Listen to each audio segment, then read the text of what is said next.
মহানগর ৩ কবে আসবে? আইসিইউ থেকে সে যেদিন চোখ খুলবে সেদিন হয়তো মহানগর 3 আসবে। এই চোখ খোলাবেন যিনি, তিনি তো আসবে। ফারুকী ভাইয়ের সাথে যোগাযোগটা আমার হয়েছিল ইমেইলে। তারপর যখন আমি ওনার সাথে কাজ করতে চাইলাম, উনি বললেন যে অনেক কষ্ট, কিন্তু তোমাকে জিরো থেকে স্টার্ট করতে হবে, ফার্স্টে কোনো টাকা পয়সা নেই। প্রথম 6 মাস বোধহয় কোনো টাকাও দেয়নি, এরকম প্রথম 9 মাসের মতো। শুটিংটা হচ্ছে পরীক্ষার মতো। পরীক্ষা যখন সামনে থাকে তার 1 মাস আগে কিন্তু আপনি আসলে ঘোরাঘুরি খুব মনের আনন্দে করতে পারেন না। আমার অবস্থা সেরকম। আমার আগের প্রেমগুলো ছিল প্রেমের মতোই। সংখ্যা কতগুলো হবে প্রেমের? বেশ অনেকগুলা। একদম রিসেন্টলি কি কাজ করছেন? এখন একটা আমি সিরিজ করছি হইচইয়ের জন্য, জিম্মি নামে, জয়া সেনের সাথে করছি।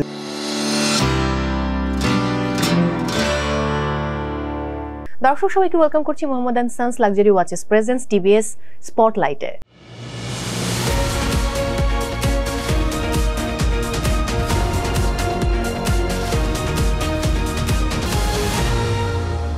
দর্শক বানিয়েছেন আশফাক নিপুণ। এই প্রোগ্রামটা বানাননি তিনি, আজকে এখানে বসে আছেন। আর আমরা তো সবাই জানি সাদগাইয়া ফুয়া মারিত ফুল্লে লুয়া। সো তিনি আসলে যেখানেই থাকেন না কেন তার পক্ষে সবকিছু করা সম্ভব, এবং এই শহরের মানে নির্মাণের ক্ষেত্রে কিং তিনি বলতে হবে। অন্যদিকে দর্শক তিনি চাইলে বসবাসের জন্য মহানগর 1, মহানগর 2, মহানগর 3 বানিয়ে ফেলতে পারেন। তার যেখানে ইচ্ছে তিনি সেখানে বসবাস করবেন। তবে এই মুহূর্তে রয়েছেন এই স্পটলাইটের স্টুডিওতে, এবং তার সাথে অনেক গল্প, অনেক কথা হবে। আপনাদের মতো আমার মনের মাঝেও প্রশ্ন, মহানগর 3 কবে আসছে, এবং লিফটে উঠতে উঠতেও নাকি তাকে এই প্রশ্নের সম্মুখীন হতে হয়েছে দর্শক। সো আমার সঙ্গে রয়েছেন আমাদের ভালোবাসার খুবই গুণী এবং একই সাথে ভীষণ নান্দনিক, এবং আমি বলবো যে তার নির্মাণ শৈলী সবসময় আমাদেরকে মুগ্ধ করে। এবং তিনি হচ্ছেন অবশ্য নির্মাতা এবং চিত্রনাট্যকার, যিনি 4 বার পেয়েছেন মেরিল প্রথম আলো পুরস্কার, আমি ভুল না করলে 2 বার শ্রেষ্ঠ চিত্রনাট্যকার হিসেবে এবং 2 বার পরিচালক হিসেবে। তিনি আশফাক নিপুণ। কেমন আছেন? থ্যাংক ইউ মো, আমি খুবই ভালো আছি। আমি এত সুন্দর সুন্দর কথা আমার সম্পর্কে শুনে আই এম স্পিচলেস। আমি তো স্ক্রিপ্ট লিখি, আপনার স্ক্রিপ্টটা খুব ভালো হয়েছে। আমি স্ক্রিপ্ট লিখি না। ও আচ্ছা, তাই? মানে আমি এটা সত্য যে আমি প্রশ্ন নোট করে রাখি। এটা যেমন সব তারকার ক্ষেত্রে করি এমনটা না।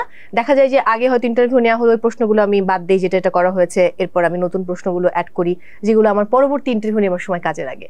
বাট আমি একটু অন্য গল্প দিয়ে আজকে শুরু করতে চাই। আমি এমনটা শুনেছি যে চট্টগ্রামে আপনি ইংরেজি পড়াতেন, এবং সেই শিক্ষার্থীদের সঙ্গে এখনো যখন দেখা হয় তারা বেশ স্যার বলেন এবং আপনাকে খুব সম্মান করেন।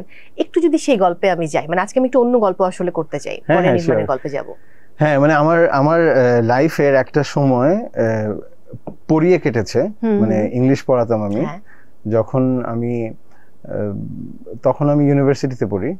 তো এখন বাসা থেকে তো আর টাকা নিব না, না স্বাভাবিক। তো ন্যাচারালি তখন চিন্তা করে দেখলাম যে কিছু একটা করা দরকার, টাকা পয়সা দরকার।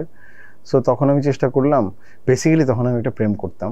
তো এবং তখন আমার যে তখনকার যে গার্লফ্রেন্ড যে ছিল, প্রেমিকা, সে ঢাকায় থাকতো, আর আমি থাকতাম চিটাগংয়ে। সো এটা হচ্ছে মোবাইল ফোন আসার আগের কথা। সো আমার যে তার সাথে যোগাযোগ করতে হবে, ফোনে কথা বলতে হবে, তখন কিন্তু অনেক ইন্টারসিটি, অনেক চার্জ কাটা হতো। এখনের মতো এত ইজি ছিল না। সো আমার যে কথা বলতে হবে তার সাথে, সেটার জন্য তো টাকা লাগবে। তখন কিভাবে ইনকাম করা যায়, তখন আমি চিন্তা করে দেখলাম আচ্ছা ঠিক আছে, তাহলে টিউশনস করি। এবং তারপর আমি টিউশনস খোঁজা শুরু করলাম। এবং আমার ফার্স্ট টিউশনস, যদি আমি টিউশনের বলি, ফার্স্ট টিউশনের এক্সপিরিয়েন্সটা খুবই খারাপ। ফার্স্ট ইন্টারভিউর এক্সপিরিয়েন্সটা সেটা ছিল এরকম, আমি অনেকগুলো এজেন্সি থাকে যারা হচ্ছে গিয়ে কি যে টিউশনস গুলো দেয়, মানে আপনি গিয়ে এনলিস্টেড হবেন, ওরা আপনাকে টিউশনস দিবে, ফার্স্ট মান্থের 50% টাকা ওরা রেখে দিবে, এরপর আপনি কন্টিনিউ করবেন। সো আমি এরকম একটা এজেন্সিতে গিয়ে আমার নামটা দিলাম।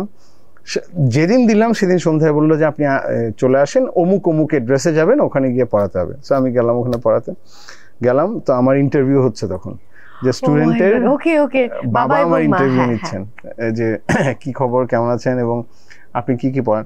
এখন যেহেতু আমার ফার্স্ট ইন্টারভিউ, আমি ভাবলাম কি যে যদি আমি বলি যে এটা আমার ফার্স্ট টিউশন হবে, তাহলে আমি টিউশনটা পাবো না। তো তখন আমি চিন্তা করলাম কি যে আমি একটু বলি যে আমি অনেকগুলো পড়াই। তো আমি ওখানে ইচ্ছা মতো চাপা মারলাম যে আমি ডেইলি 4টা করে টিউশন করাই, এটা ওটা। লিটল ডিড আই নো যে এটা আসলে ব্যাকফায়ার করবে। কারণ যেই বাবা, উনি আমাকে জিজ্ঞেস করলেন যে আপনি আমার ছেলেকে তাহলে পড়াবেন কখন। আমি বললাম যে হ্যাঁ পড়াতে পারবো, এই ফাঁকে আমি পড়িয়ে দেবো, এরকম। উনি বললেন আচ্ছা ঠিক আছে, তাহলে আপনার সাথে আমরা যোগাযোগ করবো। পড়ার টিউশনটা হয়নি। মানে আপনি 4টা যেহেতু পড়ান, আপনি আসলেই সময় বের করে একে কখন পড়াবেন এবং মনোযোগ দেবেন। তখন তো আর আমি বুঝি না, তখন ভাবলাম যে না, কোনো এক্সপেরিয়েন্স নাই বললে আমাকে হয়তো দিবেই না। সো প্রথম ধাক্কাটা খেলাম সেটা। আর এরপরে যখন আমি অনেক মাস পরে আমি টিউশনসটা যখন পেয়েছি, তখন ফার্স্ট আমি গেছি, একটা পিচ্চিকে পড়াতে হবে, পিচ্চিটা তখন কেজিতে পড়ে, বাসায় গিয়ে পড়াতে হবে তাকে। যখন আমি, তার বাবা যখন আমার ইন্টারভিউ নিচ্ছে, তখন আমি একদম খোলাখুলি বললাম যে আমি আগে কখনো পড়াইনি। তো উনি বললেন যে তুমি কি আমার মেয়েটাকে পড়াতে পারবা, তুমি তো আগে কখনো পড়ানি। আমি দেখেন ওর জন্যও নতুন, আমার জন্যও নতুন, দেখি এক্সপ্লোর করে দেখি, ট্রাই করে দেখি, যদি না হয় তাহলে 1 মাস পরে আপনি যদি মনে করেন যে পারফরমেন্স ভালো না, তাহলে ছেড়ে দিয়ে আপনি অন্য টিচার দেখবেন। এন্ড ওই টিউশনসটা হয়েছে। আচ্ছা, তারপর তো এটা কন্টিনিউ হলো? হ্যাঁ, ওটা একদম আমি ঢাকা আসার আগ পর্যন্ত, এবং ওই ফ্যামিলির সাথে আমার এখনো খুব ভালো যোগাযোগ আছে। এটা প্রায় আমি ওকে পড়িয়ে এসেছি বলছেন ক্লাস 8-এ, তখন আমি ঢাকায় চলে আসছি। আচ্ছা, হ্যাঁ, সো একদম কেজি থেকে শুরু। আর অন্য, হ্যাঁ, সো এই যে একটা দিয়ে স্টার্ট হলো, এরপর একটা, তারপর একটা থেকে 2টা, তারপর 3টা, তারপর আমি কোচিং সেন্টারগুলোতে পড়ানো শুরু করলাম। ইংলিশ পড়াতাম আমি তখন, মানে ইংলিশ হচ্ছে ইন্টারমিডিয়েটের ইংলিশ, এইচএসসির ইংলিশ পড়াতাম, আমি স্যাট পড়াতাম, আমি অ্যাডমিশন কোচিং এর ইংলিশ পড়াতাম, যেটা IBA admission coaching, north south admission coaching এর জন্য পড়াতাম। তারপর হচ্ছে আমি স্যাট জিম্যাট, এই দুটা তখন একদম সবাই স্যাট জিম্যাট পরীক্ষা দিয়ে বাইরে চলে যেত, ওগুলো পড়াতাম। তারপর আমি নিজের মতো করে একটা কোর্সও বের করছিলাম, মানে নিজের মতো করে স্টুডেন্টদের জন্য, যে কারণ অনেক স্টুডেন্ট হচ্ছে কি ইংলিশে উইক। তো আমি যেই কোচিং সেন্টারটাতে গিয়ে পড়াতাম প্রথম, মামুনস কোচিং সেন্টার, ওখানে আমার শুরু। সো একদিন দেখলাম কি কিছু ফিমেল স্টুডেন্ট বান্ধবীরা এসে বললো যে স্যার আমরা আপনার কাছে আলাদা করে পড়বো। আমি বললাম আলাদা কোথায় পড়বো, আমার তো আলাদা কোনো সেন্টার নেই, আমার বাসায় পড়তে হবে। বলতে হ্যাঁ, আপনার বাসায় গিয়ে পড়বো, আমরা এরকম ব্যাচ, আপনি আমাদেরকে ইংলিশ পড়াবেন, আপনি আপনার মতো করে পড়াবেন, আপনি একটা কারিকুলাম রেডি করে দিয়ে, মানে ওরা কোনো একটা পার্টিকুলার পরীক্ষার জন্য না, ওদের ইংলিশ স্কিলটা ঠিক করার জন্য। তো তখন আমি করলাম কি, আচ্ছা ঠিক আছে, আমি বললাম যে আমি নিজের মতো করে একটা কারিকুলাম রেডি করে ওদেরকে 1 বছর, এবং আমি আমার সিনিয়রদেরকেও পড়িয়েছি তখন। ওয়াও, আমার একটা প্রশ্ন আছে এখানে। আমি শুনেছি যে ইংরেজিতে এত ভালো হবার কারণে একটা সময় ফারুকী ভাই বলেছেন যে আপনাকে বের করে দিতে চেয়েছেন, যে না তোমার আর অ্যাসিস্ট করতে হবে না, তুমি জব করো, তুমি এজেন্সিতে জব করো। হ্যাঁ, ফারুকী ভাইয়ের সাথে যোগাযোগটা আমার হয়েছিল ইমেইলে। আচ্ছা, সো আমি তো চিটাগংয়ে, উনি তো ঢাকায়, আমি উনার ফিকশনগুলো দেখতাম টেলিভিশনে, দেখে আমি উনাকে মেইল করতাম। তখন জিমেইল আসছে বা ছিল না, বা উনার একটা মেইল ছিল, হ্যাঁ, তখন গণনেট বলে একটা ছিল, মানে ওই যে ডিফারেন্ট ইয়ে। তো আমি তখন মেইল করলাম, এবং আমার ইংলিশটা ভালো ছিল দেখে আমি ক্রিটিকগুলো খুব সুন্দর করে করতাম, যে সুন্দর ল্যাঙ্গুয়েজে। সো এটাতে উনার বোধহয় ধারণা হয়েছে যে এই ছেলেটা অনেক কিছু জানে, ইংলিশ ভালো দেখে। আমি এমনি বলতাম না যে খুব জোস হয়েছে, এসব না, মানে একদম প্রপার স্ট্রাকচার্ড ইংলিশ। তারপর যখন আমি উনার সাথে কাজ করতে চাইলাম, তখন উনি আমাকে বললেন যে তোমার যেহেতু ইংলিশ খুব ভালো, তোমার পড়াশোনা ভালো, তোমার মাস্টার্স শেষ, সো তুমি কেন খামোখা ফিল্ম মেকিং আসতে যাচ্ছ, তার চেয়ে বেটার আমি তোমাকে একটা এজেন্সিতে ঢুকাই দিই, মানে ওনার যেহেতু পরিচিত বিজ্ঞাপন এজেন্সি, তুমি কপিরাইটার হিসেবে জয়েন করো। তখন আমি বললাম যে না, উনি বললেন যে অনেক কষ্ট, কিন্তু তোমাকে 0 থেকে স্টার্ট করতে হবে, ফার্স্টে কোনো টাকা পয়সা নেই, তোমার ফ্রেন্ডসরা ভালো ভালো চাকরি বাকরি করতেছে। প্রথম 6 মাস বোধহয় কোনো টাকাও দেয়নি, এরকম বোধহয় প্রথম 9 মাসের মতো, 9 মাস টাকা দেয়নি। হ্যাঁ, মানে এটা হচ্ছে বেসিক্যালি ফিল্ম মেকিং এর নিয়ম, যে প্রথম থেকেই যদি আমরা টাকা পয়সা পাওয়া শুরু করি, তখন হয় কি যে বেশিরভাগ আমরা খুব হয়ে যাই, কি বলবো, আমরা মানে একটু গাছাড়া ভাব চলে আসে। সো প্রথম দিকে এটা হচ্ছে নিয়ম, যে প্রথম দিকে টাকা দেওয়া যাবে না, বোঝার জন্য যে আসলে ও কি কন্টিনিউ করতে চায় কিনা। তারপর 9 মাস পরে মনে হয় আমি আমার ফার্স্ট পেচেকটা ফার্স্ট সম্মানী কত ছিল? ওটা ছিল, বলতে হবে ওটা কত ছিল, খুবই, ওটা ছিল কত 2500 টাকা মনে হয়। আচ্ছা, ওকে, মানে সেই 9 মাস খাটার পর, এরপর 9 মাস খাটার পর প্রথম আসলো 2500 টাকা। বাট আপনি যে সেই চট্টগ্রামে বসে ভাবলেন যে আপনি একজন নির্মাতা হবেন, এই ভাবনাটা আপনার মাথায় কেন এলো? আপনি তো মানে এই প্রফেশনটাকেও কন্টিনিউ করতে পারতেন। হ্যাঁ, ট্রু, এটা করতে পারতাম। আরো ডিফিকাল্ট কেন বলি, কারণ চিটাগংয়ে ওই সময় আমি পড়িয়ে শুধু আমি প্রচুর টাকা আর্ন করতাম, বিকজ আমি সকাল 7টা থেকে দুপুর 2টা পর্যন্ত ব্যাচে ইংলিশ পড়াতাম, মানে একদম ডেইলি হচ্ছে 4টা ব্যাচ। তারপর হচ্ছে দুপুরে খেয়ে বিকালবেলা চলে যেতাম হচ্ছে বাসায় গিয়ে টিউশন পড়াতে, ওগুলোর পেমেন্ট একটু বেশি, ইংলিশ মিডিয়ামের বা আর একটু বড় ওরকম। সো রাত 10টা পর্যন্ত পড়াতাম, পড়িয়ে তারপর আমি করতাম কি যে বাসায় এসে খেয়ে দিয়ে তারপর আমি সিনেমা দেখতাম, একদম সেই ভোর পর্যন্ত সিনেমা দেখতাম। তো ওটাতে আমার ইনকামও খুব ভালো হচ্ছিল, যার জন্যই আসলে ঢাকায় এসে প্রথম 9 মাস কোনো পেমেন্ট নাই, তারপর 2500 টাকা যখন আমি আম্মাকে বললাম, আম্মা বললো যে মানে এখানে, হ্যাঁ, মানে এখানে তো তুমি একটা স্টুডেন্টকে পড়ালেও তার চেয়ে বেশি পেতা। তো কেন, কিন্তু আমার, এবং আমি যখন প্রথম ডিসাইড করলাম যে আমি ফিল্ম মেকিং এর জন্য ঢাকায় আসবো, আমার বন্ধুরাও বলছিল যে তুমি আসার যাওয়ার দরকার নেই, যেহেতু তুমি পড়াও ভালো, you can create your own coaching centre, তোমাকে পড়াতে হবে না, তুমি হয়তো খুব স্পেশাল কেসেস গুলো পড়াবা, তোমার আন্ডারে অনেক টিচাররা পড়াবে এবং তুমি আস্তে আস্তে মোটামুটি টিউশন কিং হয়ে যাবা। আমার মনে হচ্ছিল যে না, এটা আসলে আমাকে একটা কমফোর্ট জোনের মধ্যে ফেলে দিছে। আমার লাইফের একটা বড় লার্নিং হচ্ছে এটা, যে আপনি যখনই কমফোর্ট জোনে চলে আসবেন ওই কমফোর্ট জোনটা আসলে ছেড়ে দিতে হবে। সো এটা ছিল আমার ফার্স্ট লার্নিং, যে আমি যেহেতু ফিল্ম মেকিং করতে চাই, তখন আমার জন্য একটা চুজ করতে হতো যে আমি কি এদিকে যাবো নাকি এদিকে যাবো। সো আমি ওটা একদম টোটালি ছেড়ে দিয়ে ঢাকায় চলে আসলাম। আরেকটা ব্যাপার আমি যদি জানতে চাই, সম্ভবত এসএসসি তে আপনি খুব অল্প মার্কসের জন্য স্ট্যান্ড করেন, এটা আমি এলিটাপুর কাছ থেকে শুনেছি। হ্যাঁ, এলিটাপুর বলেছে সে খুব ব্রিলিয়ান্ট এবং তার মানে অনেক ভালো স্টুডেন্ট সে ছিল, বাট খুব অল্পের জন্য এটা আসলে মিস হয়ে গেছে। তখন মা বা বাবা খুব বকেছিল কিনা বাড়িতে? না না, মা, আমার বাবা তো মারা গেছেন আমি যখন ক্লাস 7 এ পড়ি, আমি যখন অনেক ছোট, কিন্তু মা ছিলেন তখন। মা তো খুব খুশি, মানে ইভেন ওই রেজাল্টটা আমিও এক্সপেক্ট করি নাই, আমার মাও এক্সপেক্ট করে নাই। সো অল্প মার্কসের জন্য যখন আমি আসলে স্ট্যান্ড করি, এখন তো গ্রেডিং সিস্টেম চলে আসছে, তখন তো স্ট্যান্ড স্টার্ট ছিল, সো স্ট্যান্ড মানে তো টপ 20। তো মা তো খুব খুশি, মা তখন হচ্ছে আত্মীয় স্বজনের বাসায় বাসায় হচ্ছে গিয়ে আমাকে নিয়ে যাচ্ছে, এবং তখন একটা চল ছিল যে রেজাল্ট ভালো হলে যদি সালাম করতে যেতাম প্রত্যেকে টাকা দিত, এবং সব আত্মীয় স্বজন কিছু না কিছু টাকা দিচ্ছে, মা মিষ্টি নিয়ে যাচ্ছে, ওই টাকাগুলো আম্মা আবার জমিয়ে রাখছে। কেন? কারণ আমি ইন্টারমিডিয়েট উঠলে বই কেনার জন্য আম্মা বললো যে এই টাকাগুলো থাক, এইটা দিয়ে তুমি বই কিনবা, কাজে লাগবে। সো আমি এই চিত্রটাও দেখছি। আবার ইন্টারেস্টিংলি ইন্টারমিডিয়েটে গিয়ে আমার রেজাল্ট খুব খারাপ হয়েছে, বিকজ আমি তখন ওই যে যেটা বললাম যে আমার প্রথম প্রেম ছিল কলেজে পড়ার সময়, এবং প্রেমে পড়লে যেটা হয় যে আপনি সবকিছু তখন নতুন নতুন রঙিন সব বাদ দিয়ে দিলেন, আমি পড়াশোনা বাদ দিয়ে দিলাম, এবং রেজাল্ট এত খারাপ হলো যে আমার মা তখন, মানে মায়ের দিকে তাকানো যাচ্ছে না। সো আমার জন্য দুইটাই দেখা হয়ে গেছিল, যে একটা হচ্ছে খুব প্রেমটা কবে শেষ হলো, ওই যে রেজাল্ট খারাপ হলে শেষ, এটা সবসময় হবে মো, মানে আপনি যদি আসলে গুড ফর নাথিং হন তাহলে কোনো প্রেম আসলে দিন শেষে টিকবে না। যার জন্য আমার রেজাল্টটা খারাপ হলো, যার জন্য বলবো না, আমার নিজের জন্য খারাপ হয়েছে, মানে যার সাথে প্রেম ছিল দেখে রেজাল্ট খারাপ হলো, সেবার ইন্টারমিডিয়েটে কয়েক মার্কসের জন্য স্ট্যান্ড করে নাই। সো সে এখানে, আমি এখানে, সো ন্যাচারালি তো আসলে সম্ভব না। এরপরে কখনো দেখা হয়েছে? এরপরে আর দেখা হয় নাই। বাট এলিটাপুর সাথে প্রেমটা কিভাবে হলো? প্রথম দিকে তো এলিটাপু আপনাকে পাত্তাই দিতেন না। হ্যাঁ, এলিটার সাথে প্রেমটা আমি বলবো কি খুবই অর্গানিক্যালি, খুবই সুন্দর। আমার কোনো লাইফে এর আগের কোনো প্রেম এভাবে হয় নাই। আমার আগের প্রেমগুলো ছিল প্রেমের মতোই। সংখ্যা কতগুলো হবে প্রেমের? বেশ অনেকগুলা এবং সেগুলো ছিল প্রেমের মতো। মানে কিরকম, যে আমার কাউকে ভাল লাগলো, আমি গিয়ে তাকে বললাম যে আমার আপনাকে ভাল লাগে, এভাবে। এলিটার বেলা এটা আবার হয় নাই, কারণ এলিটার বেলা আমার মনেই হতো যে মানে এলিটার তো খেয়ে দেওয়ার কাজ নেই যে আমার সাথে প্রেম করবে।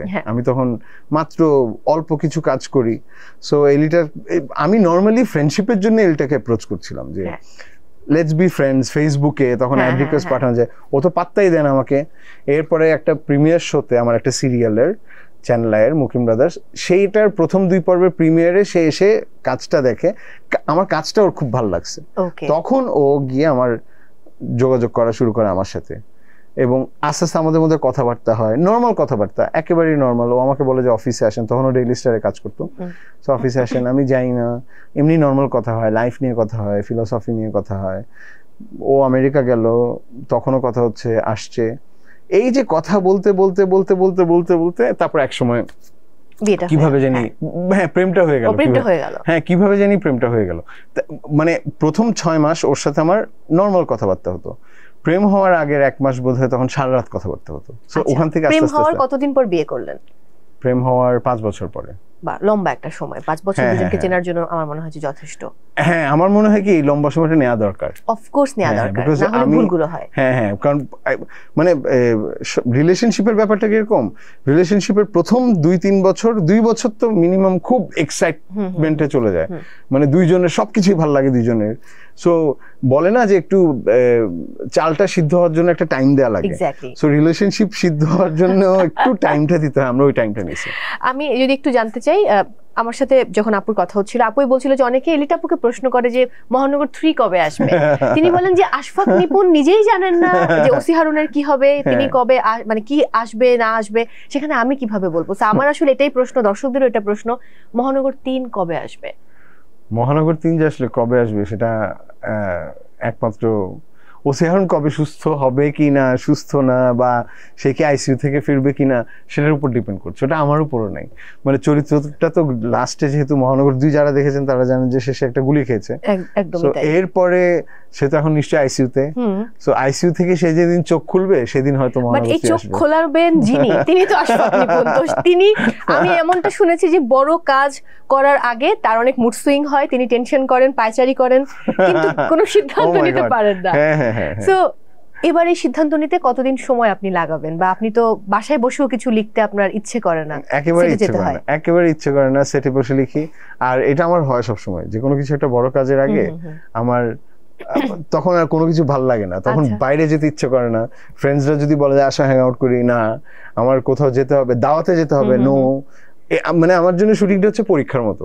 পরীক্ষা যখন সামনে থাকে তার 1 মাস আগে কিন্তু আপনি আসলে ঘোরাঘুরি খুব মনের আনন্দে করতে পারেন না, আমার অবস্থা হয় সেরকম। সো দেখি এখন কবে হয় আর কি। আমি যখন এর আগে আপনার ইন্টারভিউ করেছি, আপনি একটা মজার কথা বলেছিলেন যে যখন এলিটা আপু দেশের বাইরে থাকে এবং আপনি পুরস্কার আনতে যান তখন আপনি পুরস্কার পান। সর্বশেষবার কিন্তু এলিটা আপু আপনার সঙ্গে ছিলেন। সো এবার পুরস্কার পাবার মুহূর্তটা যদি আমি জানতে চাই।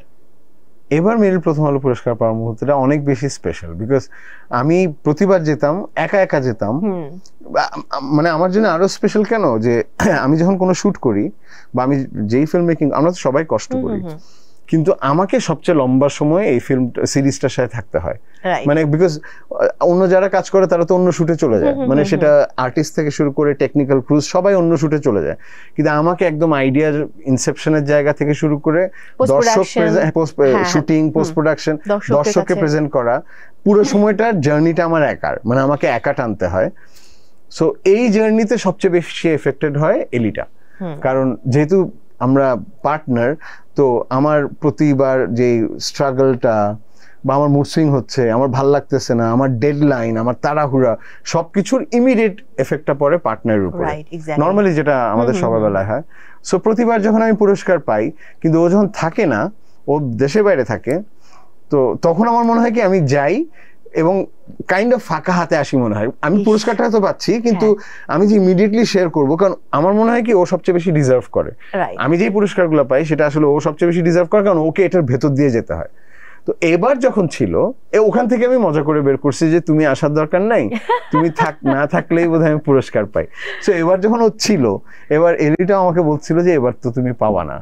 হ্যাঁ, এবং মজার ব্যাপার কি, এলিটা অস্ট্রেলিয়া চলে যাবে শো করতে তার ঠিক 2 দিন পরে। তো এলিটা আমাকে ইনফ্যাক্ট একবার জিজ্ঞেসও করছে যে আমি কি ডেটটা একটু আগায় নিব, যাওয়ার ট্রাভেল ডেটটা, যদি তুমি পুরস্কার না পাও, আমি ট্রাভেল ডেটটা একটু আগায় নিলে তুমি হয়তো পুরস্কার পাও। আমি বললাম যে না না, দরকার নেই, না হলে নেই, পুরস্কার আসবে যাবে, অনেক কিছু হবে, কিন্তু থাকে, এবার আমি তোমার সাথে যেতে চাই। সো এবার যখন পুরস্কার পেলাম, ওই এক্সপিরিয়েন্সটা হচ্ছে একদম মানে অন্যরকম, বিকজ ও একদম সামনের সারিতে বসা, আমি ওর জন্য ছোট করে একটা গানও করলাম, মানে গান না, মানে একটু প্যারোডি করলাম একটা গানের।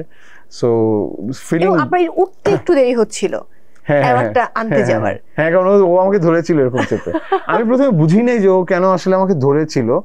আমার মনে হচ্ছিল কি, আমি তো জানি এর আগে অ্যাওয়ার্ড পেয়েছি, যখন নাম ঘোষণা করে, যেহেতু সময় খুব লিমিটেড থাকে ওখানে, আমাকে উঠে যেতে হবে, আমি দেখি উঠতে পারছি না। বিকজ পরে আমাকে ও বলছে যে আমি এক্সাইটমেন্টে, এলিটা আমাকে এরকম করে চেপে ধরে রাখছিল যে ওকে আমি জিতছি সেজন্য।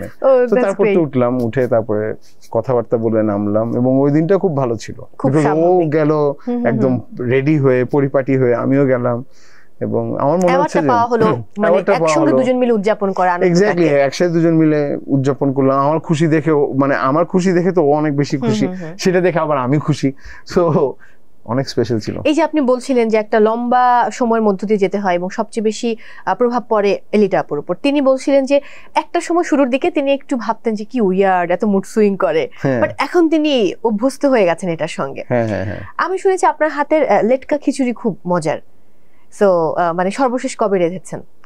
সর্বশেষ করেছি বোধহয় দেরি হয়েছে, অলমোস্ট প্রায় 3 মাস আগে মনে হয়, এর মধ্যে আর করা হয়নি। আচ্ছা আচ্ছা, বিয়ের পরে শ্বশুর বাড়ির লোকজনকে আপনি রেঁধে খাইয়েছিলেন, সেই গল্পটা যদি একটু জানতে চাই। কোথা থেকে জানছেন মু? এগুলো তো জানতে হয়, ইন্টারভিউ কিভাবে নিব? এগুলো তো একদম ধরেন বিয়ের পর মানে আমাদের বিয়ে 2015 আমাদের বিয়ে হলো মের 29-তে।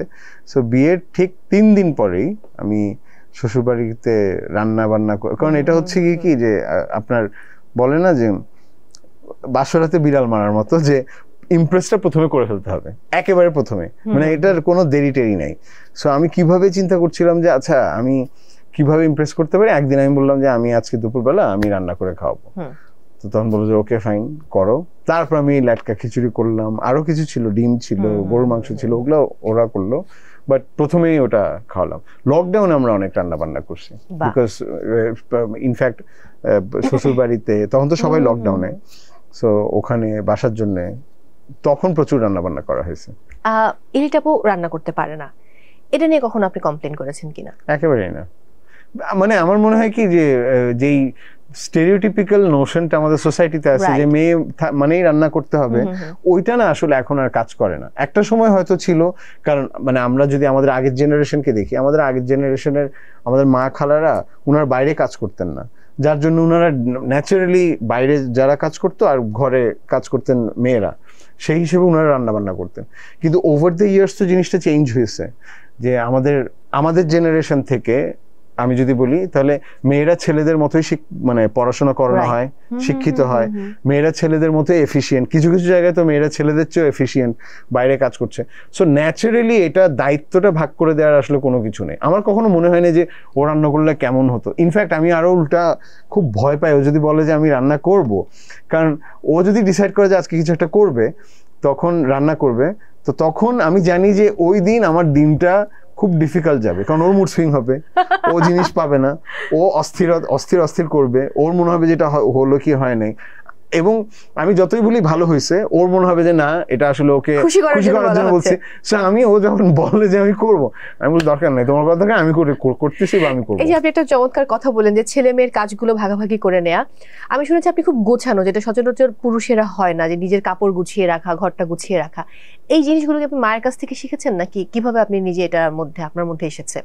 বেশিরভাগ ছেলেদের ক্ষেত্রে যেটা হয় ওরা একটু অগোছালো হয়, ভেজা তোয়ালেটা বিছানার উপর রেখে দেবে, কাপড় গুছিয়ে রাখবে না, খুব এলোমেলো করে রাখবে। হ্যাঁ, আমার শুরুতে আমার মনে হয় এটা আমার মায়ের দিক থেকে আসা, যে অল্প জিনিসপত্র থাকলেও সেটাকে আসলে কিভাবে গুছিয়ে টুছিয়ে রাখতে হয়। এবং যেহেতু আমি ঢাকায় একটা সময় ছিল কি, আমি তো চিটাগংয়ে বড় হওয়া, ইনফ্যাক্ট আমি অনেক পরে যখন ঢাকায় কাজ করতে আসছি তখন আমি একা, এবং এই একা থাকার ফলে যেটা হয়েছে কি যে আমি যদি আমারটা না করি তাহলে আমারটা তো কেউ এসে করে দিবে না। তো এইটা না আমার ভিতরে আসলে ইনস্টিলড হয়ে গেছে তখন থেকে। এই জন্য আমি কোনো কিছু এলোমেলো থাকলে আমার তখন দেখতে অড লাগে। আমার মনে হয় যে এটা এই জায়গায় থাকার কথা না, এটা ওই জায়গায় থাকার কথা।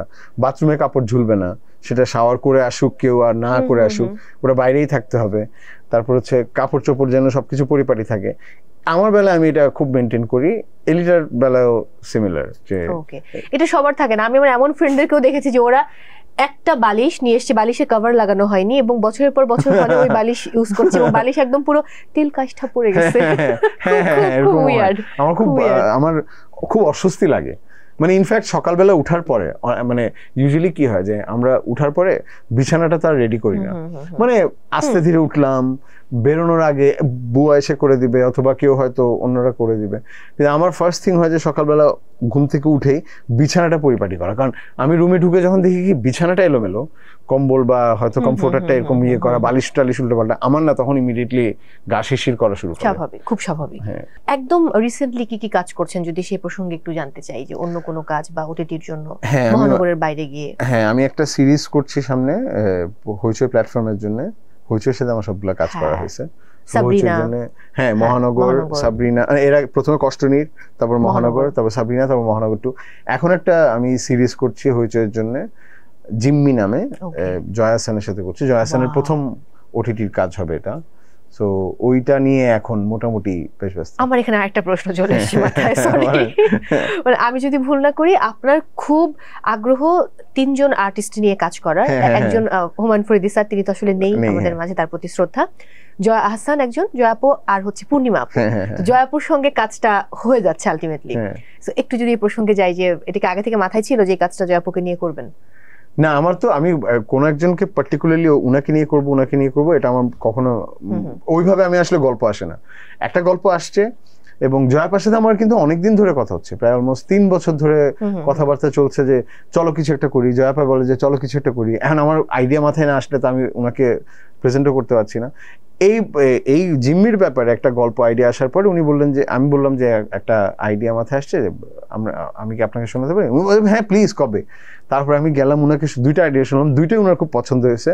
তো ওখান থেকে আমি ডিসাইড করলাম জিম্মিটা করব। এবং আমি জয়াপাকে মানে উনি যখন বললেন যে উনি করতে চান, তারপর আমি বেরোনোর পরে আমার প্রথমে বিশ্বাসই হচ্ছিল না যে উনি, এবং উনার ওটিটির প্রথম কাজ, উনি বারবার বলছিলেন যে আমি ওটিটি, কারণ উনি তো চাইলে কলকাতাতেও করতে পারেন কাজ, এবং ওখানে প্রচুর অফারও আছে ওনার বড় বড়, কিন্তু উনি বারবার বলছেন যে আমি ওটিটিতে কিছু করতে চাইলে আমি বাংলাদেশ থেকে করতে চাই, বিকজ আমার কলকাতায় প্রচুর সিনেমা করা হয়ে গেছে অলরেডি, বাংলাদেশের দর্শকদের জন্য আমি কিছু একটা করতে চাই। সো ওইটা যখন উনি রাজি হলেন, এরপর তো পুরা মানে বলে না যে পুরো সিনারিও চেঞ্জ হয়ে গেল। মানে এর আগ পর্যন্ত এক ধরনের ছিল যে একটা আইডিয়া করব, এরপরে জয়াপার যেটা সবচেয়ে মজার ব্যাপার, উনি আমাকে নক করতে থাকেন খালি যে চল একদিন বসি, এটা নিয়ে কি করা যায়, এবং উনি নতুন নতুন আইডিয়া নিয়ে আসেন উনার ক্যারেক্টারের ব্যাপারে। গল্পটা তো উনি জানেন, যাচ্ছে এটা এরকম করলে কেমন হয়, ওটা এরকম করলে কিভাবে হবে, তুমি এটা কিভাবে দেখো, এত বেশি খুঁটিনাটি করেন। আর সেখানে আমি হচ্ছি সেটে বসে স্ক্রিপ্ট লিখি, সো আমার তো আগে কিচ্ছুই রেডি নেই।